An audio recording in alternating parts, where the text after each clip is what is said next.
শুভেচ্ছা সহ আমন্ত্রণ প্রত্যেককে নিটল টাটা এটিএন সংলাপে আপনাদের সাথে আছি আমি আমিনুল মজলিস। দর্শক, আপনারা জানেন সমসাময়িক ও জনগুরুত্বপূর্ণ বিভিন্ন বিষয় নিয়ে আমাদের আলোচনা অনুষ্ঠান।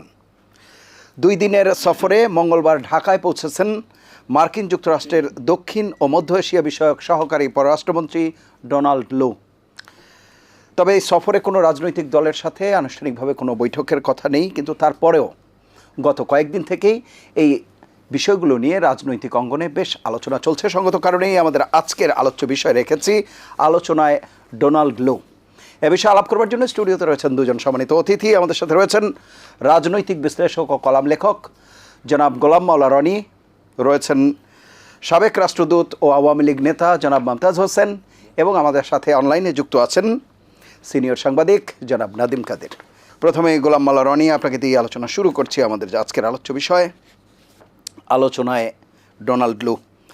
রাজনৈতিক দলগুলোর সাথে সেই অর্থে কোনো বৈঠক নেই, কিন্তু তারপরও দু দলের পক্ষ থেকেই বলা হচ্ছে তাদের কোনো উৎসাহ নেই, কিন্তু যে ধরনের বক্তব্য তারা দিচ্ছেন তাতে মনে হয় এই সফরের একটা গুরুত্ব আছে। সার্বিকভাবে বিষয়টি নিয়ে আপনার মন্তব্য? আমার ব্যক্তিগত ব্যাপার হলো যে আমেরিকা সম্পর্কে বা পশ্চিমাদের সম্পর্কে আমাদের যে একটা ভয় ছিল, আতঙ্ক ছিল এবং আশা ছিল, মানে যারা সরকার বিরোধী তাদের একটা প্রচণ্ড আশা ছিল যে আমরা গণতন্ত্রের যে লড়াই এবং সংগ্রাম করছি সেখানে অক্সিলারি ফোর্স হিসাবে, সাহায্যকারী শক্তি হিসাবে পশ্চিমা শক্তিগুলো সরকারের উপর এমন কিছু চাপ সৃষ্টি করবে যেটা এখানে এই আন্দোলনটাকে চূড়ান্ত পর্যায়ে নিয়ে যাবে। এবং পশ্চিমারা, সেটা অস্ট্রেলিয়া বলেন, কানাডা বলেন, আমেরিকা, ইউরোপ, সকলে মিলে এই বছর বাংলাদেশের নির্বাচনের আগে যে হম্বি তম্বি লম্ফ ঝম্প যা কিছু বলেন না কেন, যেমনটা দেখিয়েছে, আমার মনে হয় না যে আফগানিস্তান যুদ্ধের আগে তারা এতটা লাভ দিয়েছে। ভিয়েতনাম যুদ্ধের আগে আমি ঠিক এরকম বাকযুদ্ধ দেখিনি, যেখানে মিস্টার জো বাইডেন থেকে শুরু করে মিস্টার ব্লিংকেন থেকে শুরু করে মিস্টার আজরা মানে ডোনাল্ড লু, সেখান থেকে আজরা জিয়া, আজরা থেকে আমাদের পিটার ডি হাস, এর বাইরে ইংল্যান্ডের ঋষি সুনাক থেকে শুরু করে একেবারে এখানে রাষ্ট্রদূত যিনি আছেন তিনি সহ, ইউরোপীয় ইউনিয়নের একেবারে কর্তা ব্যক্তি থেকে শুরু করে বাংলাদেশে যিনি প্রধান আছেন, সকলে মিলে গণতন্ত্র, মানবাধিকার, নির্বাচন, অংশগ্রহণমূলক নির্বাচন, এই কথাগুলোকে এত বেশি বলেছেন যার ফলে 18 কোটি মানুষের মধ্যে কম্পারেটিভলি মনে হয়েছিল যে তারা সবাই অবতার হিসেবে আসছেন, উদ্ধারকারী হিসেবে আসছেন। কিন্তু নির্বাচনের ঠিক 15 দিন আগে আমরা আঞ্চলিক ভাষায় যেটিকে বলি পোল্টি দেওয়া, ঠিক এটিকে পোল্টিও বলা যাবে না, সকলে কীভাবে যেন তারা বাকরুদ্ধ হয়ে পড়লো। মনে হলো তাদের যে বাক শক্তি, কথা বলার শক্তি, এটার উপর আল্লাহর গজব নাজিল হয়েছে অথবা ঠাডা পড়েছে। আমরা আঞ্চলিক ভাষায় যেটা বজ্রপাত বলি, যেটাকে আঞ্চলিক ভাষা আরও ঠাডা বলি। তো এদের সবার মুখের উপর ঠাডা পড়েছে ডিসেম্বরের 20 তারিখের পরে, 2023 সালের ডিসেম্বর 20 তারিখের পরে। তো সেই ঠাডা পড়ার পরে এখন পর্যন্ত তাদের মুখ স্তব্ধ আছে টিল নাও টুডে। এর মধ্যে উল্লেখযোগ্য ঘটনা, মিস্টার পিটার ডি হাস উনি একবার বাংলাদেশ ব্যাংকে গেছেন। কেন গেছেন, কী জন্য গেছেন উনি জানেন ভালো, ওনার কপাল ভালো জানেন, আমরা জানি না। আর মিস্টার ডোনাল্ড লু আসছেন, এর আগে আবার একজন আমেরিকান কর্তা আসছেন বাংলাদেশকে কেন্দ্র করে, মানে এখানে হরিলুট করার জন্য, এদেশে হরিলুট করার জন্য সেই অনাদিকাল থেকে 1000 বছর ধরে ইউরোপিয়ান শক্তি, অন্যান্য যে সকল পরাশক্তি, তারা কিন্তু সবসময় চেষ্টা করে আসছে। আর যেহেতু এখন বাংলাদেশের ফরেন রিজার্ভ যতই কম থাকুক না কেন, অর্থনৈতিক যে প্রেক্ষাপট, সেই প্রেক্ষাপটে আমরা খুবই গুরুত্বপূর্ণ একটি দেশ এবং জাতি। তো এখানে ভারত, চীন, রাশিয়া থেকে শুরু করে বিশ্বের যে কোনো পরাশক্তি এখানে তাদের নিজস্ব স্বার্থ এখানে উদ্ধার করার চেষ্টা করবে। এখন সেই স্বার্থ পশ্চিমাদের ক্ষেত্রে গণতন্ত্র, চীনের জন্য একনায়কতন্ত্র, রাশিয়ার জন্য একনায়কতন্ত্র, ভারতের জন্য হলো আমিতন্ত্র, মানে আমার কথা যে শুনবে আমি তাকেই পছন্দ করি। এখন এই যে রসায়ন, বহুমুখী রসায়ন, সেই রসায়নের মধ্যে পড়ে বিএনপি নির্বাচনের আগে যে চিন্তা করত তার চেয়ে এখন তারা অনেকটা ম্যাচিউরড হওয়ার কারণে কি হলো, তারা এই ডোনাল্ড ট্রাম্পের আগমন নিয়ে কোনো প্রতিক্রিয়া দেখাচ্ছেন না। উনি আমাদের সম্মানিত মেহমান, বড় একটি রাষ্ট্রের প্রতিনিধি, উনি আসতে পারেন, ওনার অনেক প্রয়োজন আছে, এখানে দাপ্তরিক কাজকর্ম আছে, উনি আসতে পারেন, আবার উনি যেতে পারেন। উনি যদি কারোর সঙ্গে দেখা করতে চান, সৌজন্য বোধে আমরা তার সঙ্গে দেখা করতে পারি। কিন্তু আমেরিকা নিয়ে, পিটার ডি হাস নিয়ে, মিস্টার ডোনাল্ড ট্রাম্প নিয়ে জানুয়ারি মাসের 7 তারিখের আগে যে আবেগ ছিল, ভাবাবেগ ছিল, যে স্বপ্ন ছিল, সবগুলো ভেঙে চুরে খার হয়ে গেছে, খান হয়ে গেছে সকলের, সরকারেরও। সরকারের তো কোনো স্বপ্ন ছিল না, সরকারের স্বপ্ন দুঃস্বপ্ন ছিল, সরকারের দুঃস্বপ্নটা দূর হয়ে গেছে। কথা। হ্যাঁ, সরকার মনে করেছিল ডোনাল্ড ট্রাম্প বাংলাদেশকে এই সবাইকে, ইনক্লুডিং মাননীয় প্রধানমন্ত্রী সহ সবাইকে 4,000-5,000 লোককে সেই ভিসা নিষেধাজ্ঞা দিয়ে ফেলবে। কিন্তু দেখা গেল যে এখানে আওয়ামী লীগের বিজয় হয়েছে। আমেরিকার যে ভিসা নীতি, এটা বেসিক্যালি অকার্যকর হয়েছে। এটা এখন যদি আজকের দিনে যদি 10,000 লোককে ভিসা নিষেধাজ্ঞা দেওয়া হয় টুডে, ওই 10,000 লোক তারা রাস্তায় নেমে যাবে আনন্দ মিছিল করার জন্য, যে এটা তাদের একটা ক্রেডেনশিয়াল যে তারা আওয়ামী লীগ করে এবং তারা সরকারের জন্য কিছু একটা করেছে এবং এই দেশের সূর্য সন্তান। এবং এই দেশের সূর্য সন্তান হওয়ার কারণে যদি বেনজিরের এই ভাগ্যের পরিবর্তন হয়, আইজি সাহেবের যদি চাকরির এক্সটেনশন হয়, অন্যান্য যারা নিষেধাজ্ঞা প্রাপ্ত হয়েছেন তাদের যদি প্রমোশন হয়, এরকম 10,000 লোকের তাদেরও অনাগত দিনে চেয়ারম্যান, মেম্বার, মন্ত্রী, এমপি যা হোক এগুলো হওয়ার একটা সুযোগ সৃষ্টি হবে। কাজেই এই ভিসা নিষেধাজ্ঞা প্রত্যাশা করছে। হ্যাঁ, ফলে এই নিষেধাজ্ঞা আসলে এরকম 10,000 লোক আনন্দ মিছিল করবে। তারা এই ঢাকা শরীফ বিরিয়ানির দোকান একটাও খালি রাখবে না, সবগুলো সব তারা খেয়ে ফেলবে এবং আপনাদেরকেও খাওয়াবে। এই এটিএন নিউজের সামনে দেখবেন যে সুপারস্টার ভালো একটা রেস্টুরেন্ট আছে, একটা পিস মাংস থাকবে না, সব যারা নিষেধাজ্ঞা প্রাপ্ত তারা খাবে এবং এখানকার যত লোকরা সবাই তারা খাওয়াবে। সো এই হলো ডোনাল্ড ট্রাম্প সম্পর্কে বর্তমানে বাংলাদেশের অবস্থা। এবং এটি এক কথায় জনাব ওবায়দুল কাদের অত্যন্ত গুরুত্বপূর্ণ নেতা, তিনি আওয়ামী লীগের দ্বিতীয় গুরুত্বপূর্ণ ব্যক্তি।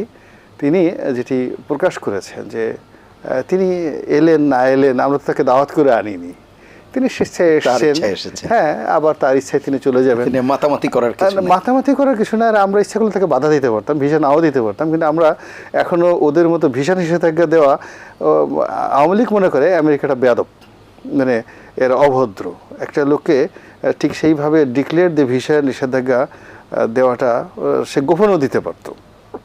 এভাবে দিয়ে তারা যে ভাবসাব দেখাচ্ছে, আওয়ামী লীগ ইচ্ছা করলে সেম কাজটা কিন্তু ডোনাল্ড ট্রাম্পের সঙ্গে করতে পারতো, যে তুমি যতক্ষণ না পর্যন্ত র্যাবের স্যাংশন না উঠাচ্ছ তোমাকে আমি ভিসা দেবো না। কী করতে পারতো আওয়ামী লীগের? Nothing to do. তো সেই কাজটা আওয়ামী লীগ করেনি, ভদ্রতা দেখিয়েছে। তো এটাই জনাব ওবায়দুল কাদের বলার চেষ্টা করেছেন যে তিনি আসছেন, যান, ওটা নিয়ে আমাদের কোনো মাথা ব্যথা নেই, ভিসা নিষেধাজ্ঞা আমাদের জন্য পরোয়ার কোনো বিষয় নয়। এবং এটাই হলো বাস্তবতা। এখন এই বাস্তবতাতে মোকাবেলা করে ডোনাল্ড ট্রাম্প কী করবেন, কী বলবেন, এটা দেখার বিষয়। জি, আসবো আবার আপনার কাছে, আমরা শুনে আসি। জনাব মমতাজ হোসেন, আপনার বক্তব্য শুনবো এই সফর সম্পর্কে, আপনি কীভাবে দেখছেন? বেশ কিছু গুরুত্বপূর্ণ বিষয় বলা হচ্ছে পররাষ্ট্রমন্ত্রীর পক্ষ থেকে, যে স্যাংশনের কথা বলছি সেই বিষয়টি সহ অন্যান্য অনেক বিষয় হয়তো আলাপ হবে, সেই বিষয়গুলো নিয়েও যদি আপনার একটু মন্তব্য থাকে। আপনাকে এবং বিজ্ঞ আলোচক ধন্যবাদ, এবং দর্শক যারা দেখছেন তাদের ধন্যবাদ। প্রথম হলে ডোনাল্ড ট্রাম্প, এটা মনে হয় সকলের মতো 4র্থ সফর বাংলাদেশে, 4th। তো যেটা রনি বলেছে কিছু কথার সাথে আমি তার সাথে একমত, যে নির্বাচনের আগে যে প্রেক্ষাপটে তা ছিল, যে সেই প্রেক্ষাপটে ডোনাল্ড ট্রাম্প সফর এবং তার বক্তব্য এবং মার্কিন যুক্তরাষ্ট্রের ভূমিকা এবং ইউরোপিয়ান ইউনিয়নের ভূমিকা সবগুলোই মনে হচ্ছিল যেন একই সূত্রে গাথা এবং একই সুরে কথা বলছিল, একই ধরনের তারা অ্যাকশনের কথা বলছিল।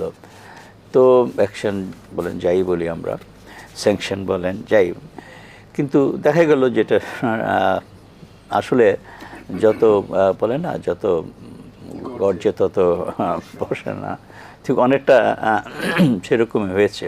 তবে এবার ডোনাল্ড সফরটা আমি মনে করি যতটা মানে গতবারের যে সফর, তার আগে কয়েকটা সফর, যে বাংলাদেশের ইন্টারনাল পলিটিক্স নিয়ে আগামী নির্বাচনকে কেন্দ্র করে যেটা ছিল, সেইটা সাথে খুব একটা যে খুব সম্পর্ক আছে তা নয়। এখন যারা সেটা যেটা ওরা প্রকাশ্যে বলতে চেয়েছে, মার্কিন যুক্তরাষ্ট্র এবং ডোনাল্ড ট্রাম্প সহ আরও গুরুত্বপূর্ণ ব্যক্তি সফর করে গেছেন এই দেশে। মার্কিন যুক্তরাষ্ট্র ইতিমধ্যে ইউকের ডেপুটি প্রাইম মিনিস্টার করেছেন, ভারতের ফরেন সেক্রেটারি করেছেন।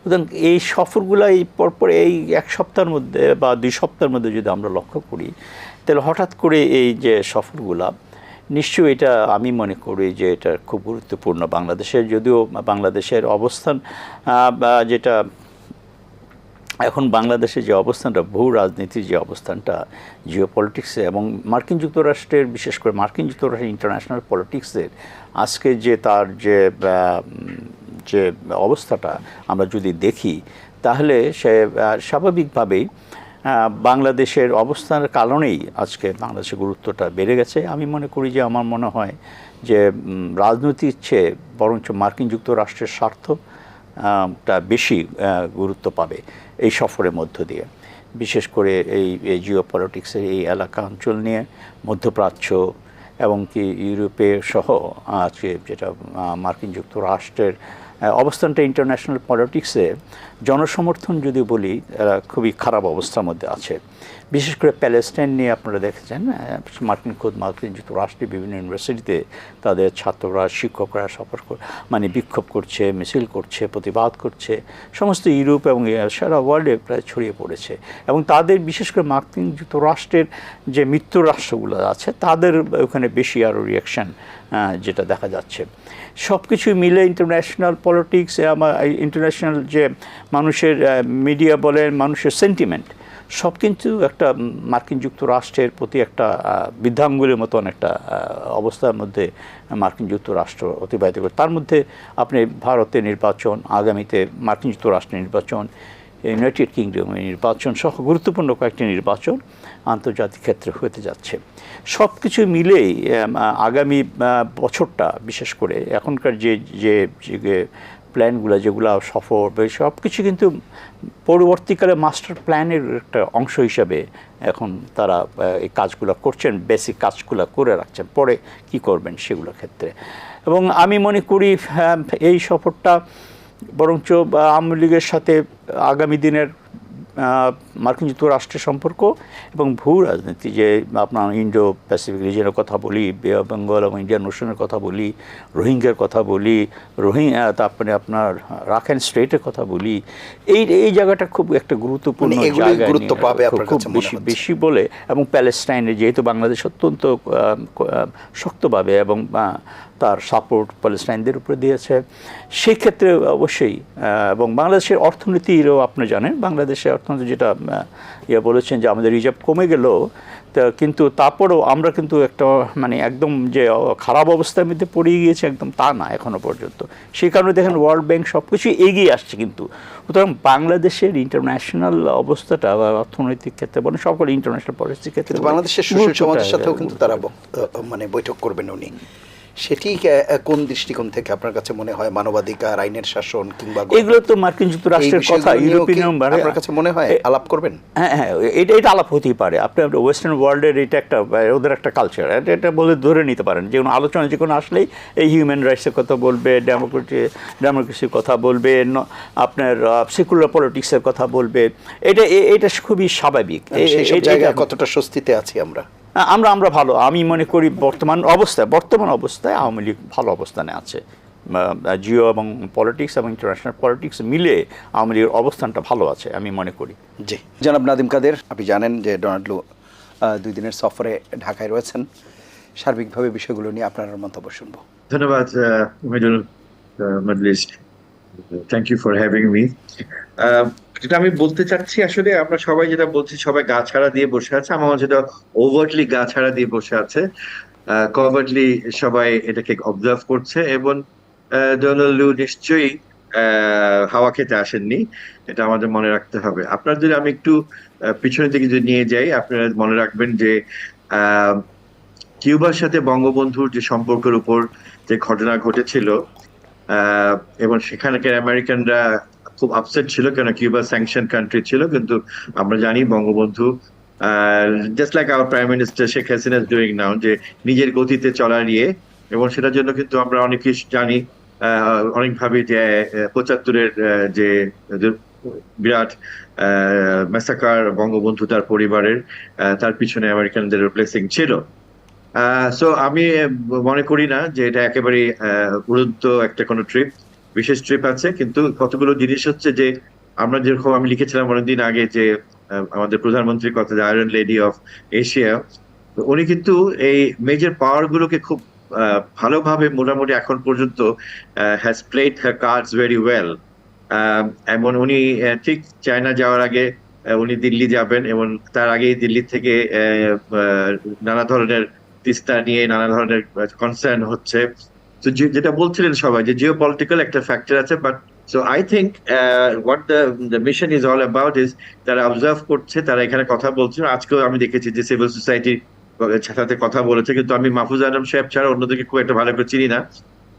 আই ডোন্ট নো ওনাদের সিলেকশন কিভাবে করেন, বাট আই থিঙ্ক তাদের চয়েস অফ পিপল যেটা লিস্ট আমি দেখেছি, তাতে আমার মনে হলো যে they can't get the picture that they want to know, শুধু মাহফুজ আলম সাহেব হয়তো বলতে পারেন। তো আমার মনে হচ্ছে যে এই ভিজিটেড ইন্ডিয়া ইলেকশন চলছে, America is watching for the results, কারণ এখন কিন্তু nobody can say that Modi is going to come back. It can be a coalition government or it can be a different situation altogether. তাদের নিজেদের দেশে election আছে সামনে, সেটাকে নিয়েও তাদের ইয়ে আছে। সো যেটা রনি ভাই বলছিলেন, আমি কিন্তু তার সাথে একমত যে আমেরিকা যেটা টার্গেট করে সেটা থেকে সরে যায় না। তো তারা হয়তো এখন এই মুহূর্তে প্লেইং এ লো প্রোফাইল একটা চলে গেছে, বিকজ আমাদের ইলেকশন হয়ে গেছে, তারা যে চায়নি, তারা অনেক চেষ্টা করেছে, তারা ব্যর্থ হয়েছে সেটাতে। So they are watching, but I must tell you that knowing American নিয়ে আমাদের লেখাপড়ায় যা পড়েছি আন্তর্জাতিক সম্পর্কের স্টুডেন্ট হিসাবে, যে they don't give up. They may fail, ভিয়েতনামে ফেল করেছে তারা, হ্যাঁ, কিন্তু আফগানিস্তানে তারা ফেল করেছে, বাট তারা কিন্তু তাদের টার্গেটে বসে আছে। সো আমার মনে হয় যে ডোনাল্ড লু এসে বাতাস হাওয়া, লু হাওয়া হোক আর ঠান্ডা হাওয়া হোক, কিছু একটা উনি নিয়ে যাবেন, এবং এটার বেসিসে something will come in the future. জি, আমি আবারও আসবো আপনার কাছে, জনাব গোলাম মোল্লা রনি। না, ধন্যবাদ। নাদিম ভাই যেটা বললেন, অস্বীকার করার বা দ্বিমত করার কোনো কিছুই নেই, সবই আন্তর্জাতিক সম্পর্কের প্রেক্ষাপট। আমরা যেটা শুধু কমপ্লিমেন্ট আর সাপ্লিমেন্ট করছি, সেটা হলো যে আমেরিকা আসলে ছেড়ে দেয় না, এটা সত্য কথা। দীর্ঘদিন যাব তারা শত্রুতা বজায় রাখে, এমনকি জাপানের সঙ্গে তাদের যে এখন যে বন্ধুত্ব আছে, সেই বন্ধুত্বের সঙ্গে সঙ্গে তাদের যে শত্রুতাটা ছিল, এটাও কিন্তু তারা এখন পর্যন্ত স্মরণে রাখে। এবং সেই অনুযায়ী তাদের যে ওকিনাওয়া দ্বীপ থেকে শুরু করে যে সকল এলাকাতে মার্কিন স্থাপনা রয়েছে, তারা কিন্তু এখনও পর্যন্ত সরায়নি, এত ঘনিষ্ঠ বন্ধুত্ব থাকার পরেও। এবং আশ্চর্যের ব্যাপার হলো যে চীনের সঙ্গে প্রথম থেকে আমেরিকার খুব খারাপ সম্পর্ক ছিল, খুবই খারাপ সম্পর্ক ছিল। কিন্তু যখন জাপানিরা দ্বিতীয় বিশ্বযুদ্ধের সময় মাঞ্চুরিয়া দখল করে বসলো, ঠিক ওই সময়টাতে কিন্তু ফ্রাঙ্কলিন ডি রুজভেল্ট, আমেরিকার প্রেসিডেন্ট, তো স্পেশাল প্রেসিডেন্সিয়াল অর্ডারে চীনের জন্য যে সামরিক সহযোগিতা এবং অর্থনৈতিক বরাদ্দ দিয়েছিলেন, ইট ইজ আনবিলিভেবল। তো আসলে ওই সময়টাতে 50-এর দশকে, 60-এর দশকে, এমনকি 80-এর দশকে, রোনাল্ড রিগানের জমানাতে, এমনকি বুশের জমানাতে আমরা আমেরিকার যে অ্যাকশনগুলো দেখেছি, সেটা হলো একেবারে রকেটের গতিতে। এবং আমরা বাংলাদেশে যেটা চেয়েছিলাম বা সাধারণ জনগণ যেটা চায়, আমরা এই দেশে খুব দ্রুত সব কিছু চাই। আমেরিকারা ধীরে ধীরে কাগজ কলম নিয়ে আসবে, তাতে জনমত আসলে তাদের পক্ষে থাকবে না, এবং জনমত ছাড়া কখনই কোনো যুদ্ধ চলে না। পৃথিবীর যত সিদ্ধান্তকারী যুদ্ধগুলো হয়েছে, সব যুদ্ধে যারা জয়লাভ করেছে, জনমত সবসময় তাদের পক্ষে ছিল। এখন বাংলাদেশের যে জনমতটা সেই 7ই জানুয়ারির আগে আমেরিকার পক্ষে ছিল, ওটা এখন থমকে আছে, নিউট্রাল হয়ে আছে। এখন এই জনমতটাকে আবার আমেরিকার পক্ষে পরিপূর্ণভাবে না নেওয়া পর্যন্ত আমেরিকা যে পলিসি নেক না কেন, এটি এখন ভারত যেভাবে বাংলাদেশের ব্যাপারে পজিটিভ কিছু করলেও আমরা নেগেটিভ চিন্তা করি। ভারত যে এখন পুরো তিস্তা ব্যারেজ খুলে দেয়, পরে ফারাক্কা বাঁধ ভেঙে ফেলে, তবু আমরা বলবো যেটা আমাদের সর্বনাশ করার জন্য করেছে। তো এরকম ইমেজ যদি কোনো একটা মানুষ বা দেশ জাতি হারিয়ে ফেলে, তো আগে তাকে সেই ইমেজটা গ্রহণ করতে হবে। তো আমেরিকার যে ইমেজটা প্রথম থেকে, সেই মহান মুক্তিযুদ্ধ থেকে শুরু করে দীর্ঘকালীন সময় পর্যন্ত আমরা সবসময় আমেরিকানদেরকে গালি দিতাম, যেদেরকে বিশ্বাস করা যায় না। তারা আমাদের সপ্তম নৌবহর পাঠিয়েছে, আমাদের দেশকে বটমলেস বাস্কেট বলেছে। নাদিম ভাই যেটা বললেন যে বঙ্গবন্ধুর নির্মম হত্যাকাণ্ডের সঙ্গে আমেরিকার যে একটা যোগসাজশ আছে, এটা আওয়ামী লীগ সবসময় বিশ্বাস করে, এবং আওয়ামী লীগ মনে প্রাণে কখনোই আমেরিকাকে মেনে নিতে পারেনি এবং এখনও পর্যন্ত পারছে না। তো কাজেই সেই জায়গাটাতে 2023 সনটা আমেরিকার জন্য একটা চন্দ্র বিজয়ের মতো ঘটনা হয়েছিল। বাংলার 18 কোটি মানুষের মধ্যে একেবারে গোড়া আওয়ামী লীগ ছাড়া প্রায় সবাই আমেরিকা যেটা করতো এনিথিং সেটার সঙ্গে কিন্তু আমেরিকা সঙ্গে বাংলাদেশের জনগণ সেটা কমপ্লাই করত এবং তাদেরকে সমর্থন দিত। কিন্তু এখন ঠিক সেই আগের অবস্থাটা নেই। এখন আমেরিকা সেটা বুঝতে পেরেছে কিনা বা তারা সেইভাবে কি কাজ করবে কিনা সেটা তাদের ব্যাপার। দ্বিতীয় যে বিষয়টি আমি বলছি সেটি হলো যে তাদের যে সিলেকশন, আমরা অফ ইয়ারে বলছিলাম যে আমেরিকার যে তাদের যে প্রতীক ঈগল, তাদের যে প্রতীক ঈগল, তো ঈগলের একটা চরিত্র হলো ঈগল অনেক উপরে থেকে অনেক দূর থেকে তার শিকারকে টার্গেট করে এবং যখন সে তার শিকারকে টার্গেট করে সে কেবলই তার শিকারকে দেখে আর কোনো কিছুকে দেখে না। এবং মানে সে ধরুন একটা রুই মাছ, আধা কেজি ওজনের একটা রুই মাছ সে টার্গেট করেছে, তার পাশে 1.5 কেজি একটা রুই মাছ পড়ে আছে যেটা হলে তার হোল ফ্যামিলি খুব ভালো খাবার দাবার হয়ে যাবে, কিন্তু সে ভুলেও 1.5 কেজির দিকে তাকাবে না, ওই আধা কেজির দিকে তাকাবে বা 100 টাকার দিকে তাকাবে। তো আমেরিকাও ওখান থেকে তাদের যে টার্গেট, সে টার্গেট অনুযায়ী বাংলাদেশের সিভিল সোসাইটিতে তারা যারা টার্গেট করেছে, বুদ্ধিজীবী হিসেবে যাদেরকে টার্গেট করেছে, ইনফ্লুয়েন্সার হিসেবে তাদেরকে টার্গেট করেছে, তারপর মানবাধিকার কর্মী বা মানবাধিকার সংগঠন হিসেবে যাদেরকে টার্গেট করেছে, তারপরে আপনার শ্রমিক আন্দোলনের নেতা হিসেবে যাদেরকে টার্গেট করছে। বাস্তবতা হলো যে আমাদের এই সমাজে আমরা যারা ডাল ভাত খেয়ে আসি, বিশ্বাস করেন ঢাকা শহরের বাংলা কলেজ, তিতুমির কলেজ, কবি নজরুল কলেজের ছাত্রলীগের প্রেসিডেন্ট বা সেক্রেটারি, এদের একটা ধমক সামলানোর মতো ক্ষমতা এই আমেরিকা যাদেরকে টার্গেট করছে, যাদেরকে মনে করে যে এরা বুদ্ধিজীবী, এরা ইনফ্লুয়েন্সিয়াল, এরা এই বাংলাদেশের মানে তাদের বুদ্ধি নিয়ে আমেরিকা ওখানে বসে একটা পলিসি করে সব কিছু করবে, তাদের সেই আমেরিকার সিলেক্টিভ যে টার্গেটেড লোকগুলো এরা এই বাংলা কলেজের ছাত্রলীগের একটা সেক্রেটারির ধমক খেয়ে 1 ঘন্টা ঢাকা শহরে টিকে থাকবে তার অফিসে বা বাসায়, এই অবস্থা একজনেরও নাই, নট এ সিঙ্গেল ওয়ান। তাহলে বোঝার চেষ্টা করুন যে তাদের যে সিলেকশনটা, সেই selection is a absolutely wrong selection. তো এখানে রাজনীতি করতে হলে এখানকার আবহাওয়া অনুযায়ী করতে হবে, এখানে ডাল ভাত অনুযায়ী করতে হবে। আদারওয়াইজ তারা যে ভুলটি আফগানিস্তানে করেছে, যে ভুলটি তারা ভিয়েতনামে করেছে, সেই ভিয়েতনামে করে তো তাদের পুরো অর্থনীতিটাকে দেউলিয়া করে দিয়েছে। এবং প্রথম মহাযুদ্ধে তারা যে ভুল করেছে, এমনকি দ্বিতীয় বিশ্বযুদ্ধে তারা যে ভুলগুলো করেছে, এই ভুলের দায় কিন্তু আমেরিকার জাতিকে নিতে হয়েছে। একটা গ্রেট ডিপ্রেশন আসছে, দুর্ভিক্ষের মতো অবস্থা সেখানে তৈরি হয়েছে। তো এই যে এখন কেবলমাত্র বাংলাদেশ নয়, আপনি গিয়ে দেখুন তাদেরা খুবই দুরবস্থার মধ্যে আছে ইয়েমেনে, তার চেয়ে দুরবস্থার মধ্যে আছে ফিলিস্তিনে, তার চেয়ে দুরবস্থার মধ্যে আছে সৌদি আরবিয়াতে, সিরিয়াতে তারা পরাজিত হয়েছে, ইরাকে তারা পরাজিত হয়েছে, লিবিয়াতে তারা পরাজিত হয়েছে। তাদের যে প্রজেক্ট আইএস যে প্রজেক্টটা ছিল অ্যাবসলিউটলি তাদের জন্য বুমেরাং হয়েছে। তালেবানদের এখানে তারা $1 ট্রিলিয়ন তারা এখানে লস করে গিয়েছে। তো কাজেই এই যে বাংলাদেশ নিয়ে মিস্টার লু আসুন বা পিটার ডি হাস আসুন, আমি গত 1 বছর যাবতই তারা দেখছি যে তারা চেষ্টা করেছে, নিঃসন্দেহে আমি তাদের শ্রদ্ধার সঙ্গে স্মরণ করি যে গণতন্ত্র প্রতিষ্ঠা করার জন্য, মানবাধিকার প্রতিষ্ঠা করার জন্য তাদের দৌড়ঝাঁপ খুবই লক্ষণীয় ছিল। কিন্তু তারা ওই যে টার্গেট গ্রুপটা, যাদেরকে নিয়ে সেই কাজটা করতে চেয়েছে বা যাদের সঙ্গে বসতে চেয়েছে, আপনি চিন্তা করেন বাংলাদেশ একটা মায়ের ডাক। আমি কিন্তু যে মিস্টার পিটার ডি হাস যাওয়ার পরে শুনতে পেলাম যে মায়ের ডাক নামক একটি সংগঠন আছে, আমরা কিন্তু এদের নামও কখনো শুনতে পাইনি। কিংবা দেখা গেলো যে সে মার্কিন দূতাবাসে নিয়ে একজন রাজনীতিবিদকে সে খুব করে খাওয়ালো দাওয়ালো বা তার সাথে বিশাল বৈঠক হলো, একজন সাংবাদিককে নিয়ে খুব তার সাথে কথাবার্তা বললো, তার সঙ্গে ছবি তুলো, নাচলো, গাইলো। হ্যাঁ, তো এখানে এই সাংবাদিক যে দেখালো প্রেস ক্লাবের মেম্বারশিপও নাই, সে সেখানে ঢুকতেও পারে না, সাংবাদিকদের মধ্যে কোনো ইনফ্লুয়েন্স নেই। বা রাষ্ট্রদূত হিসেবে একজন ডিপ্লোম্যাট হিসেবে সে এমন একজন লোকের ডাকলো যে দেখা গেল যে সে একেবারে বৃদ্ধ হয়ে গেছে, 80-85 বছর বয়স হয়ে গেছে, সে এখন আফগানিস্তান কি এশিয়ার মধ্যে না ইউরোপের মধ্যে, এটাও সে স্মরণ করতে পারছে না। তো এরকম অনেকগুলো বিষয় তাদের রয়েছে। ফলে কি হচ্ছে, বাংলাদেশে তাদের যে ইমেজ, সেই ইমেজটা যেভাবে উঠেছিল এখন সেই অবস্থাতে নেই। এবং যতক্ষণ না পর্যন্ত একটা মানুষের ইমেজ না থাকে ততক্ষণ পর্যন্ত তার ফাউন্ডেশন তৈরি হয় না। যতক্ষণ পর্যন্ত ফাউন্ডেশন না হয় ততক্ষণ পর্যন্ত সেই তার উপর কোনো জিনিস ইরামত তৈরি করা যায় না, বিল্ডিং তৈরি করা যায় না। আর বিল্ডিং তৈরি করতে না বলে সেখানে বসবাস করবে কীভাবে?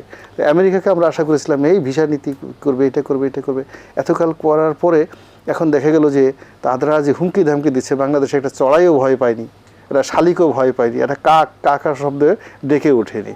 তো এখন আমরা যতই বলি আমেরিকা এটা করতে পারে, ওটা করতে পারে, সব কিছু করতে পারে, এখন এইরকম আল্লাহ রাসূলের জমানাতে এরকম ঘটনা ঘটতো।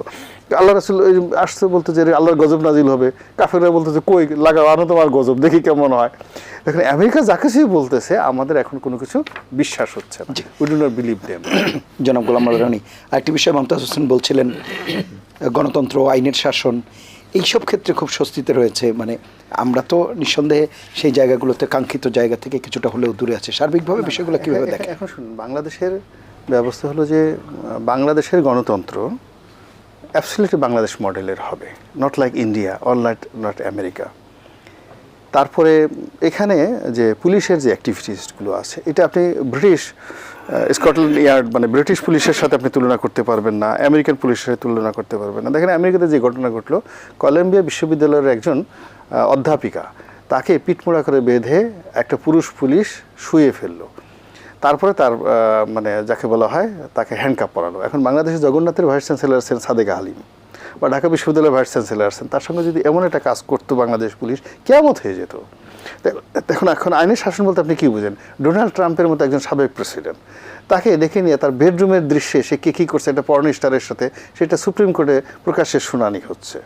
শুনানি হওয়ার পরে আমাদের সমাজে এই কথাগুলো বলার সঙ্গে সঙ্গে সেই মানে হাইকোর্টে আন্দোলন শুরু হয়ে যেত যে এই যে মানুষের প্রাইভেসি, তারপরে এই যে ব্যক্তিগত বিষয় এবং সেই যে যৌনাচার, এই যৌনাচার যদি ছোটো পোলাপান শিখে যায় তাহলে খুব খারাপ অবস্থা হবে। কিন্তু আমেরিকান সোসাইটির ওই যে তারা যে ট্রান্সপারেন্সি বলছে, তারা যে জাস্টিসের কথা বলছে, পুলিশের কথা বলছে, ওটা বাংলাদেশে আসলে সম্ভব না। আমরা আমাদের দেশের যে হাজার বছরের ইতিহাস আছে, সেই হাজার বছরের সেই জায়গা থেকেও কি কম্পারেটিভলি বর্তমান অবস্থা সেটা বর্তমানে এখন আমরা তো সবাই খারাপ হয়ে গেছি, সবাই চোর হয়ে গেছে। এখন একা আওয়ামী লীগের ভালো বললে তো হবে না।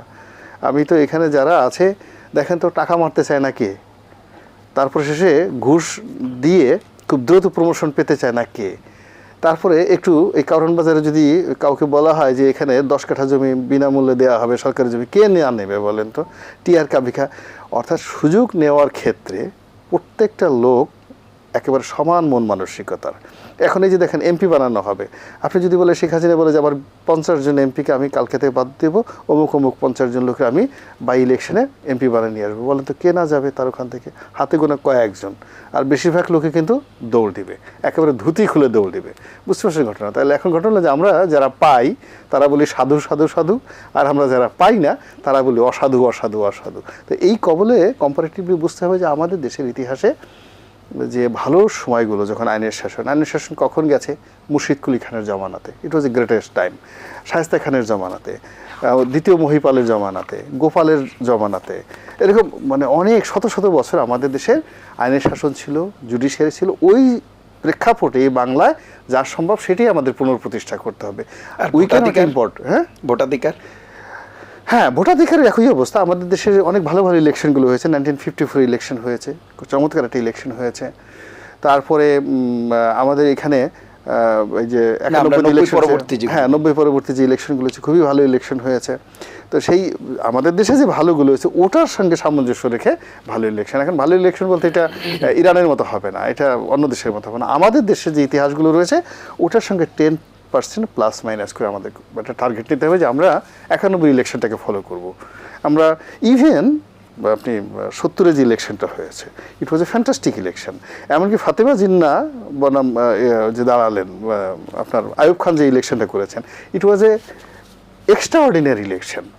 মানে পৃথিবীর কেউ বলতে পারবে না যে ওই ইলেকশনে একটা ভোট র্যাগিং হয়েছে, সিঙ্গেল ভোট র্যাগিং হয় নাই। এবার কিন্তু বেসিক ডেমোক্রেসি আন্ডারে আইয়ুব খান ক্ষমতা এবং মার্শাল ল, তারপর কিন্তু ভালো ইলেকশন হয়ে যেত। ফলে আমাদের দেশে অনেক অনেক ভালো উদাহরণ আছে। এইগুলো করার জন্য বাইরে যেতে হবে না। আবার মন্দ কাজ, আমরা যে মন্দ কাজগুলো করেছি এটাও খুব সীমাহীন মন্দ কাজ। এরকম সেন্ট্রাল ব্যাংকের রিজার্ভ চুরি, সাধারণত পাক ভারত উপমহাদেশে পাকিস্তানকে এত খারাপ বলি, আফগানিস্তানকে এত খারাপ বলি, আফগানিস্তানের সেন্ট্রাল ব্যাংকের টাকা কখনো চুরি হয়েছে? কখনো চুরি হয়নি। এত কিছুর মধ্যেও যার জন্য আমাদের মতো করে আমাদেরকে দাঁড়াতে হবে। যারা মমতাজ হোসেন, যে বিষয়গুলো আসলে আলাপ করছিলাম ঘুরে ফিরে যেটি আসছে, সর্বশেষ জনাব গোলাম মোল্লা রনি যেটি বলছিলেন, অনেক ভালো নির্বাচনের উদাহরণ আমাদের এখানে আছে এবং 90 পরবর্তীতেও আছে বলছেন। সব কিছু ঘুরে ফিরে তো সেই নির্বাচন নিয়েই। ডোনাল্ড লুয়ের সফর বলুন, আমাদেরকে 7 জানুয়ারির নির্বাচনের দিকে যেতে হচ্ছে, আমরা খারাপ নির্বাচন করতে চাই না, অংশগ্রহণমূলক নির্বাচন করতে চাই। সেই ভালো নির্বাচনের উদাহরণ কিভাবে তৈরি করা যায় মনে করেন? এটা এই ভালো নির্বাচনের উদাহরণ তৈরি করা যায়, এটা হলো একজন প্রথমত তো যে আমাদের রাজনৈতিক যারা আমরা রাজনীতি করি, রাজনৈতিক দল যারা আছেন সবই, আওয়ামী লীগ সহ বিরোধী দল সবাই, এটা সবারই দায়িত্ব। যদি এখন দায়িত্ব কারোর উপর বলি এটা ঠিক হবে না। এবং এটা তো সত্য যে আমরা এখন পর্যন্ত আমাদের গণতান্ত্রিক ব্যবস্থাকে একটা ইনস্টিটিউশন হিসেবে দাঁড় করাইতে পারি না। এটার জন্য শুধু আওয়ামী লীগ ব্যর্থ না, সব দলের এটা দায়িত্ব নিতে হবে আমাদেরকে। তো সেই ক্ষেত্রে অবশ্যই আমরা সবসময় আশা করেছি, বিশেষ করে 90-এর এরশাদ আন্দোলনের পতনের পর থেকে বাংলাদেশে একটি দীর্ঘদিন আমরা সামরিক শাসন, ঐশ্বর্য শাসন বলি, যেটি সব কিছু আমরা পার হয়ে এসে একটি গণঅভ্যুত্থান করে আমরা 90-এর পরে যে নির্বাচন, আমরা সব আশা করেছিলাম দেশটা একটি গণতান্ত্রিক রাষ্ট্র ব্যবস্থার মধ্যে আমাদের দেশ, যেটা রনি বলেছে এটা ভেরি ইম্পর্টেন্ট, যে আমাদের সকল কিছু, আমাদের গণতন্ত্র, আমাদের দেশের সমাজ ব্যবস্থা, আমাদের দেশের অর্থনীতি, আমাদের সামাজিক বিভিন্ন ক্ষেত্রে যে সমস্ত অর্গানাইজেশন আছে, যে সমস্ত আমাদের যা কিছু আছে, কালচার বলেন যাই বলেন, এটা আমাদের দেশের মতো হতে হবে। আমার দেশের যেটা, আমার দেশের মানুষ, সাধারণ মানুষের কল্যাণ জন্য, সাধারণ মানুষের ভাগ্যের জন্য, সেটি আমাদের মতোই হইতে হবে। এখন আমরা যখন আমাদের মতোই হতে হবে। আমাদের তো দীর্ঘদিনের একটা রেওয়াজ ছিল, রীতি ছিল, ভোট হবে উৎসব, ভোটে স্বতঃস্ফূর্ত সেটাও আমাদের অংশগ্রহণ। দেশের কিন্তু এখন তো স্থানীয় পর্যায়ের ভোটেও দেখা যায় সেই উৎসব নেই। আবার যে আসবে না, নট লাইক দ্যাট। এখন যেটা হলো, আমি যেটা বলছি, এটাও কিন্তু আমাদের দেশের একটা, আমাদের দেশের একটা আপনি বলতে পারেন যে আমাদের দেশের একটা কালচার বা নিয়ম, বা আমাদের দেশের একটা সিস্টেমের মধ্যে আমরা মধ্যে আছে। এটাও আমাদের দেশের একটা ভোট উৎসবের মধ্যে দিয়ে ভোট হবে। দেখুন, আমি মার্কিন যুক্তরাষ্ট্র এবং কানাডা দুটো দেশে ইলেকশনের সময় আমি ছিলাম। ওদের দেশে, কানাডায় অবশ্য সিস্টেমটা ডিফারেন্ট, পার্লামেন্টারি সিস্টেম। আমেরিকা ওখানে কোথাও কোনো ওই যে মিটিং টিটিং এগুলো দেখতাম না।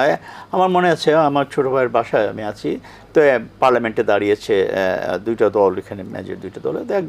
আমি কলিং বেল টিপেছি, আমি খুলেছি, যা প্রথম দিয়ে দেখলাম যে মহিলা একটা প্লে কার্ড নিয়ে আছে দাঁড়ায়।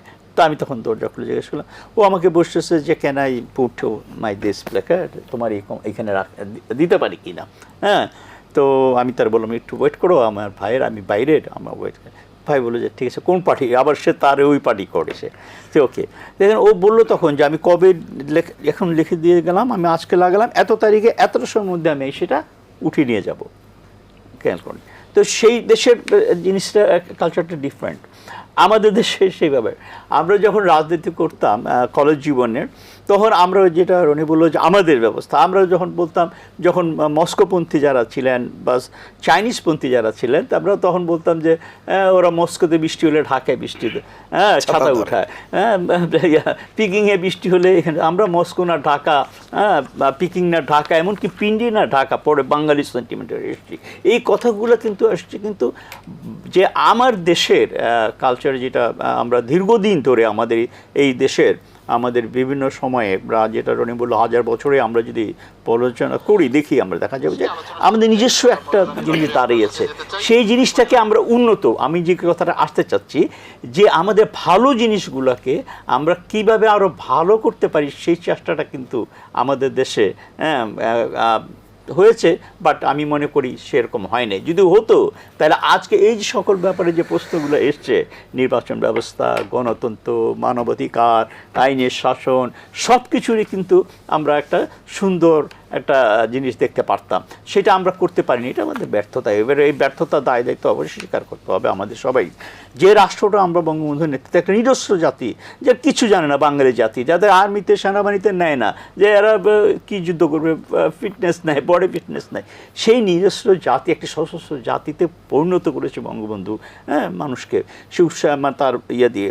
সেই জাতিটাকে আমরা আরও বেশি নিতে পারতাম। আরও যদি বঙ্গবন্ধুকে, যেটা ভাই বললেন, যে বঙ্গবন্ধুকে যে মার্কিন যুক্তরাষ্ট্রের রেফারেন্সের কথা বলা হয়েছে বিভিন্নভাবে, হ্যাঁ অবশ্যই যেটা রনিও বলেছে যে আমরা মার্কিন যুক্তরাষ্ট্র যাকে একবার শত্রুতা যার সাথে লড়াই হয়েছে তাকে সহজেই ভুলে না স্বাভাবিকভাবে, এবং সে তার বিরোধিতা যারা করেছে একটা সময়, যেমন তার কথা যারা শোনেনি তাদের বিরুদ্ধে তার যে অ্যাকশনগুলো হয়েছে এখন পর্যন্ত সেই অ্যাকশনগুলো তারা কন্টিনিউ করে, এবং সেই জায়গাটা থেকে তারা এখনও সরে আসতে পারেনি।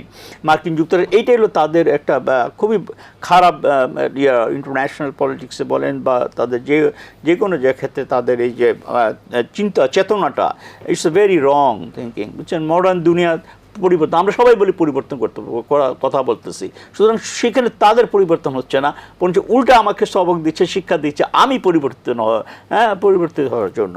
সুতরাং আমি মনে করি যে আমরা যে জায়গাগুলো যা প্রত্যাশা নিয়ে এই জাতি বঙ্গবন্ধুর নেতৃত্বে আমরা স্বাধীনতা করেছি দীর্ঘদিন, এবং আছি মনে করি মাননীয় প্রধানমন্ত্রী বঙ্গবন্ধুর কন্যা জননেত্রী শেখ হাসিনা রাষ্ট্র ক্ষমতায় আছেন, ন্যাচারালি উনি বঙ্গবন্ধু কন্যা হিসাবে তার একটা এক্সট্রা দায়িত্ব আছে, একটা দায়িত্ববোধ আছে। উনি দেখেছেন বঙ্গবন্ধু কিভাবে এই রাষ্ট্রটাকে, মানুষকে ভালোবেসেছেন, রাষ্ট্রের কল্যাণের জন্য চিন্তা করেছেন। তাই আমি মনে করি যে ওনার হাত ধরে যদি বাংলাদেশের সেই জায়গাটা আমরা যেতে পারি, যতটুকু এসছি, অর্থনৈতিক উন্নতি, অবশ্যই উন্নতি, আমাদের অর্থনৈতিক উন্নতি, ক্ষেত্রে উন্নতি, সেই যেতে পারলে চেষ্টা করবো আপনার কাছে। অনেক খুশি। জনাব নাদিম কাদের, যে বিষয়টা আলাপ করছিলাম যে নির্বাচন প্রসঙ্গ নিয়েই তো এই যে কারো কাছে দ্বারস্থ হওয়া, দুতিয়ালি বা অন্যান্য বিদেশি শক্তির প্রভাব, সেই বিষয়গুলো আমরা আলাপ করি। ঘুরে ফিরে নির্বাচন, এই নির্বাচন টেমস নদীর পাড় থেকে কিংবা হোয়াংহ নদীর পাড় থেকে কিংবা ভলগার পাড় থেকে এসে কেউ করে দেবে, বিষয়টি তো এরকম নয়, আমাদেরকেই করতে হবে। সেই জায়গায় আপনার বক্তব্য একটু শুনতে চাই। ধন্যবাদ। আসলে আমি 2014 ইলেকশনের পরপরই আপনি জানেন যে আমি লন্ডন হাই কমিশনে ছিলাম, এবং তখন গণতন্ত্র ইলেকশন নিয়ে অনেক ধরনের প্রশ্ন সম্মুখীন হতে হয়েছে মুখপাত্র হিসাবে। আমি একটা জিনিস মনে করি যে যেটা আমি তাদেরকে কনভিন্স করতে পেরেছিলাম, ওয়েস্টার্ন ওয়ার্ল্ডের তাদের সাথে দেখা হতো, সাংবাদিক হোক, ডিপ্লোম্যাট হোক, যে আসলে ট্রু ডেমোক্রেসি কোথায় আছে, you have to ask yourself. এবং আই থিঙ্ক বাংলাদেশের ডেমোক্রেসির কথা বলতে গেলে আমাদের এক সময়ের যে অবস্থা ছিল সেখান থেকে আমরা অনেক ভালো অবস্থায় চলে গেছি। আমরা যেরকম খুব কমন এক্সাম্পল একটা দেওয়া হয় যে গার্মেন্ট ফ্যাক্টরিতে মহিলারা কাজ করে, মানুষ খালি পায়ে এখন কাউকে হাঁটতে দেখা যায় না, কাপড় ছাড়া কাউকে দেখা যায় না, ভাত খেতে পারছে। That is democracy, that works for Bangladesh. when we have to improve on it, এবং সেই ইমপ্রুভমেন্টটা আমাদের কি করতে হবে, ইলেকশন। আমি পার্সোনালি মনে করি যে মাননীয় প্রধানমন্ত্রী শেখ হাসিনা বঙ্গবন্ধুর কন্যা, এটাই অনেক বড় ব্যাপার।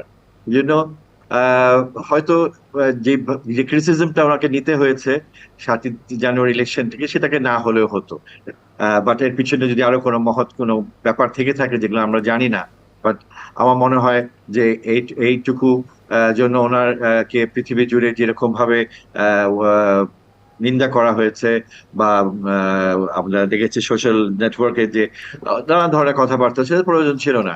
আমার মনে হয় যে উনি এখন যেটা সবচেয়ে প্রয়োজন হচ্ছে যে আমাদের দেশের যে গণতান্ত্রিক ব্যবস্থাটাকে কিভাবে সুষ্ঠু করা যায় সেটাকে দেখতে হবে। আমেরিকান গণতন্ত্র will not work here, Westminster গণতন্ত্র উইল নট ওয়ার্ক হিয়ার। বাংলাদেশের পার্সপেক্টিভ, বাংলাদেশের পলিটিক্স, বাংলাদেশের ইকোনমি এবং জিওগ্রাফিক্যাল পজিশন সবকিছু মিলিয়ে কিন্তু আমাদের অবস্থান একটু different.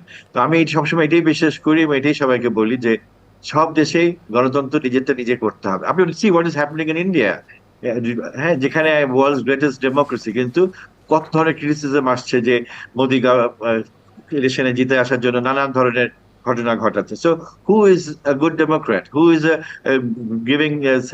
delivering the correct democracy, then what is this correct democracy? এটা তো প্রশ্ন।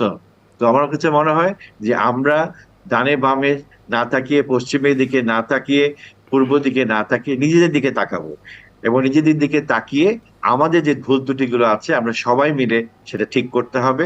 আমাদের গণতন্ত্রকে আমাদেরকে বুঝতে হবে যে আমাদের গণতন্ত্রটা আমাদের জন্য ফিট কোন গণতন্ত্র, যেন আমাদের যে কোনো ইলেকশন হোক এর পরে সেগুলো যেন কোনো নিন্দনীয় না হয়, কোনোভাবে প্রশ্নবিদ্ধ না হয়।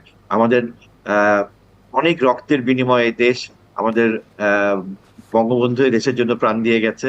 আপনারা জানেন যে আমার বাবাও একজন শহীদ মুক্তিযোদ্ধা, বুদ্ধিজীবী। তো আমার কাছে বাংলাদেশকে নিয়ে একটা অন্য রকমের ভাবনা, অন্য রকমের চিন্তা। এবং আমি সবসময় এখানে মনে করি যে আমরা সবাই মিলে যদি দেশটাকে সুন্দর করতে পারতাম, হানাহানি মারামারি বাদ দিয়ে। তো আমার মনে হয় যে একটা জায়গায় আমাদের আসতে হবে, সত্য ইতিহাসকে বিকৃত না করে সত্য ইতিহাসটাকে ধরে আমরা যদি সামনে এগোতে পারি, বাংলাদেশের গণতন্ত্র, বাংলাদেশের সব তন্ত্র অনেক সুন্দর হতে পারবে, এটাই মনে করি আমি। জনাব নাদিম কাদের, আরেকটি বিষয়, রাজনীতিবিদদের উপর তো আমাদের আখেরে যে ভরসা রাখতেই হয়, সেই জায়গাতে রাজনীতিবিদরাও বলছেন যে কোনো শক্তির উপর নয়, জনগণই তাদের মূল শক্তি। কিন্তু তারপরেও দেখা যাচ্ছে যে তাদের বিভিন্ন কার্যক্রম কিংবা বিভিন্ন কথাবার্তা, বিভিন্ন উদ্যোগ, সেগুলো বিদেশিদের দিকেই তাকিয়ে থাকার মতো। সেই জায়গা কেন হয়? তাকিয়ে আমি হ্যাঁ, সেটা আমি জানি আপনি যেটা বলছেন তাকিয়ে আছে এক্সটার্নাল। আমরা তো উই আর পার্ট অফ মানে গ্লোবাল ভিলেজ। সো সেখানে আপনি ইগনোর করতে পারবেন না যে আমার পাশের নেবাররা কি করছে বা মেজর পাওয়াররা কি চাচ্ছে, কি হচ্ছে। কিন্তু আমি শুরুতেই বলেছি যে আমাদের prime minister has played her cards very well so far, but এই কার্ড কতক্ষণ উনি ধরে রাখতে পারবেন সেটাই দেখার বিষয় as far as the major powers are concern. জি, জনাব গোলাম মোল্লা রানী, নির্বাচন প্রসঙ্গে বলছিলাম। না, এখানে নাদিম ভাই যেটা বললেন আমি তার সঙ্গে এটা যুক্ত করি যে বাংলাদেশে জননেত্রী শেখ হাসিনা, তার যে ঐতিহ্য রয়েছে, লিগেসি রয়েছে, তিনি আওয়ামী লীগের সভানেত্রী এবং বঙ্গবন্ধুর কন্যা। তো উনি যদি আরও 133 বারও প্রধানমন্ত্রী হন বাংলাদেশে, আমরা যতদিন পর্যন্ত মহান মুক্তিযুদ্ধকে স্বীকার করব, 71কে স্বীকার করব, এবং 71 স্বীকার করলেই বঙ্গবন্ধু চলে আসবে। আর বঙ্গবন্ধুর কন্যা হিসেবে শেখ হাসিনার যে সম্মান এবং মর্যাদা, এটা যে কোনো লোক 133 বার প্রধানমন্ত্রী হলেও সেটা হবে না। তো কাজেই তার এই অবস্থানের সঙ্গে, তার এই মর্যাদার সঙ্গে, যেটা যদি আপনি কায়েদ আজম মোহাম্মদ আলী জিন্নাহর কথা ধরেন, মহাত্মা গান্ধীর কথা ধরেন, এরকম অনেক বিখ্যাত বিখ্যাত লোক, তো বঙ্গবন্ধু ঠিক ওই পর্যায়ের একজন মানুষ। তো তার কন্যা হিসেবে তার যে রেসপেক্ট, তার যে রিগার্ড, সেই তার সাথে আসলে 2014 সনের নির্বাচনটা মানানসই না, 2018 সনের নির্বাচনটা একেবারেই মানানসই না, আর এই বছর যেটা হয়েছে এটা কোনো মতেই মানানসই না। এখন এই জায়গা থেকে তাকে বের হয়ে আসতে হবে। বের হয়ে এসে তাকে সিদ্ধান্ত নিতে হবে যে আমি কি গণপ্রজাতন্ত্রী বাংলাদেশ সরকারের একজন প্রধানমন্ত্রী হিসাবে, সাবেক প্রধানমন্ত্রী, ওই নির্বাচনগুলোতে বিরোধীদের দায় নেই, মানে হোয়াট এভার মেবি, যেহেতু স্টিয়ারিংটা প্রধানমন্ত্রীর হাতে, যিনি গাড়িটা চালাচ্ছেন, দায়টা তাকেই নিতে হবে। যখন একজন ড্রাইভার, এই অনুষ্ঠান ধরেন আপনি উপস্থাপক, তো সেখানে আমাদের মধ্যে যে কোনো অপ্রীতিকর ঘটনা, কিন্তু ইউ আর দ্য ডিরেক্টর, আপনাকে কিন্তু দায় নিতে হবে। আপনি আমাদের দুজনের উপর চাপালে হবে না। তো সেখানে বিরোধীদের সবার যত দায় থাকুক না কেন, মূল দায়িত্বটা কিন্তু মাননীয় প্রধানমন্ত্রীর উপরে ছিল। তো সেখান থেকে তাকে বের হয়ে আসতে হবে। কেন বের হয়ে আসতে হবে? প্রথম হলো, দেখুন, রাজনীতি শুরু হওয়ার পর থেকে সকল শ্রেণীর মানুষই কিন্তু রাজা হয়েছে। চোর রাজা হয়েছে, ধর্ষণকারী রাজা হয়েছে, ডাকাত রাজা হয়েছে, বদমাইশ রাজা হয়েছে, মিথ্যাবাদী রাজা হয়েছে, এমন কোনো মন্দ লোক নেই শুধু রাজা হয়নি, রাজা হয়েছে। এবং তারা কেউ কেউ 50 বছর পর্যন্ত রাজত্ব করেছে। পাগল রাজা হয়েছে, দুর্দান্ত পাগল, বদ্ধোন্মাদ, এরকম লোকও কিন্তু 50 বছর পুরো ভারতবর্ষ চালিয়েছে।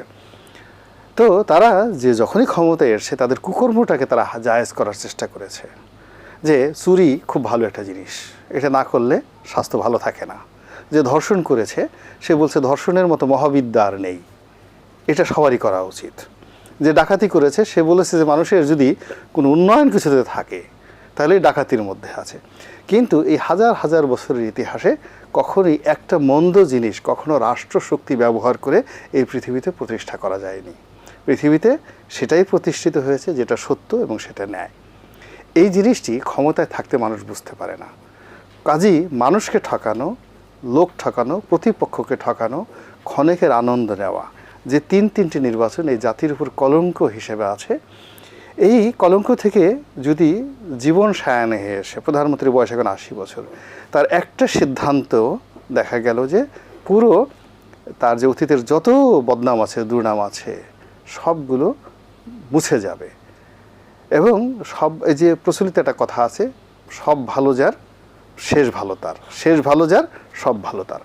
তো এখন এই জিনিসটা আপনি বলতে পারেন যে আপনি আওয়ামী লীগ ছেড়ে বিএনপিতে গেছেন, এখন এক তো প্রধানমন্ত্রীর উপরে এত কাজ করছেন কেন? মূল ব্যাপারটা হলো যে প্রধানমন্ত্রী তার দলের ক্ষমতা, রাষ্ট্রের ক্ষমতা, তার কূটনৈতিক দক্ষতা, ওই যে তার যে ট্রাম্প কার্ড, তার কার্ড করার ক্ষমতা প্রয়োগ করতে করতে করতে করতে পুরো প্রতিদ্বন্দ্বীহীন বানিয়ে ফেলেছে পুরো সমাজটাতে। এখন চারিদিকে আওয়ামী লীগ ছাড়া কোনো দল নেই, ছাত্রলীগ ছাড়া কোনো সংগঠন নেই, যুবলীগ ছাড়া কোনো শক্তি নেই, ওবায়দুল কাদের ছাড়া কোনো নেতা নেই, প্রধানমন্ত্রী শেখ হাসিনা ছাড়া কোনো প্রধানমন্ত্রী নেই। বাংলাদেশে যারা লোকজন তারা মনে করছে যে Joe Biden does not matter, প্রধানমন্ত্রী বড়, এরকম একটা অবস্থা। Modi does not matter, Rishi Sunak does not matter, সে তো প্রধানমন্ত্রী সন্তানের মতো। তো এই যে প্রধানমন্ত্রী যেই জায়গাতে চলে আসেন, আসার পরে উনি একেবারে হিমালয়ের চূড়াতে বসে আছেন আর চারিদিকটা শুধু নিঃসীম নীরবতা। ফলে এখানে ভালো হোক মন্দ হোক তাকেই করতে হবে। আর যত পরিণতি, মানে এখন যেমন তেল ঝোল ঘি মাখন সব আওয়ামী লীগের লোকজন খাচ্ছে, আবার যদি মন্দ কিছু হয় তাহলে 99.99% যে দুর্ভোগ দুর্দশা আওয়ামী লীগের ঘাড়ি আসবে। এখন নাদিম ভাই হয়তো লন্ডনের দায়িত্ব পালন করে আসছেন, তা একজন খুব ভালো ফ্যামিলির শিক্ষিত, ভেরি স্মার্ট জার্নালিস্ট। তো উনি এই আওয়ামী লীগের সময়টাতে ওই যে একটা নিয়োগ পেয়েছেন, এই জন্য যে তাকে ছেড়ে দেওয়া হবে, নট লাইক দ্যাট। আবার মমতাজ ভাই রাষ্ট্রদূত ছিলেন, বলছে যে তুমি আওয়ামী লীগ করছো, তোমার ছাড়াছাড়ি নাই। গোলাম মোল্লা রনি, ঠিক আছে তুমি বিএনপিতে গেছো বেটা, তুমি গেছো তো গেছো, কিন্তু আওয়ামী লীগ করছো তো আগে তো করছো, তোমাকে ছাড়াছাড়ি নাই। ফলে এই যে সামনের যে সময়টা আসছে, যে প্রতিহিংসার যে সময়টা আসছে, এখান থেকে বের হয়ে আসার জন্য আসলে গণতন্ত্রের বিকল্প নাই। আর আমাদের দেশীয় পদ্ধতি সুন্দর একটা নির্বাচনের বিকল্প নাই। এবং সেই নির্বাচনের মাধ্যমে যখন আপনি এটা চিন্তা করেন, একজন নেলসন ম্যান্ডেলা, কালো একজন মানুষ, তিনি যেখানে দাঁড়িয়েছেন মনে হয় যেন পূর্ণিমার চাঁদ ধরা দিয়ে আলো ছড়িয়েছে। কেন? বঙ্গবন্ধুর কথাই চিন্তা করেন না কেন? কোথাকার বাংলাদেশের 7.5 কোটির বাঙালি একজন নেতা, সেই একটা পাজামা পরে, ঢোলা পাজামা পরে, একটা পাঞ্জাবি পরে, উপরে একটা মুজিব কোট পরে সে সোজা চলে গেছে আলজিয়ার্সে, সোজা চলে গেছে ওয়াশিংটন ডিসিতে, এবং তার সামনে আমেরিকার প্রেসিডেন্টকে মনে হয়েছে তার ছোট ভাইয়ের মতো। কেন? বিকজ জনগণের ভালোবাসা, সমর্থন তার সঙ্গে ছিল। তো এইভাবে আরও অনেকের নাম আপনি বলতে পারবেন। ডক্টর মাহাথির মোহাম্মদের কথা চিন্তা করেন, কিংবা আপনি ইমরান খানের কথা চিন্তা করেন। তদ্রুপভাবে আমাদের এই 18 কোটি মানুষের প্রধানমন্ত্রী, তাকে কেন ভোটচোর বলা হবে? তাকে কেন দামি নির্বাচনের প্রতীক বলা হবে? বঙ্গবন্ধুর কন্যা, যে বঙ্গবন্ধুকে নিয়ে আমরা বলতেছি জাতির পিতা, আপনি সংবিধান স্বীকৃত কোনো ওয়ে নাই, ইউ হ্যাভ টু টেল যে তিনি জাতির পিতা। সে জাতির পিতার কন্যা, তাকে নিয়ে কেন কার্টুন আঁকা হবে? তাকে নিয়ে কেন ইউটিউবাররা মানে ট্রল করবে? এটা হতে পারে না। একসাথে দুটো জিনিস একসাথে হয় না। তো যার জন্য যে জায়গাটা হয়েছে, এখানে আশেপাশে লেদু গেদু ধলা কেউ নেই, শুধুমাত্র প্রধানমন্ত্রী শেখ হাসিনা একজন। এর কারণ হলো এই যে তার যে আত্মীয় স্বজন, তার যারা সহযোগী, যারা ব্যাংক লুট করেছে, যাদের বাজার সিন্ডিকেট করেছে, দৌড় যখন শুরু হবে কাউকে খুঁজে পাওয়া যাবে না। আমি প্রধানমন্ত্রীর খুব দুঃসময় যখন গেছে 2001 সনে, সেই 2001 সনে নির্বাচনে পরাজয়ের পরে ওই সময়টাতে আমি খুব ঘনিষ্ঠভাবে এই দলটার সঙ্গে ছিলাম। অসংখ্য ধন্যবাদ প্রিয় দর্শক। এই ছিল আজকের নিটল টাটা এটিএন সংলাপ। পরবর্তী অনুষ্ঠান দেখার আমন্ত্রণ জানিয়ে বিদায় নিচ্ছি। সবাই ভালো থাকবেন, সুস্থ থাকবেন, আশা করি এটিএন বাংলার সঙ্গেই থাকবেন। আল্লাহ হাফেজ।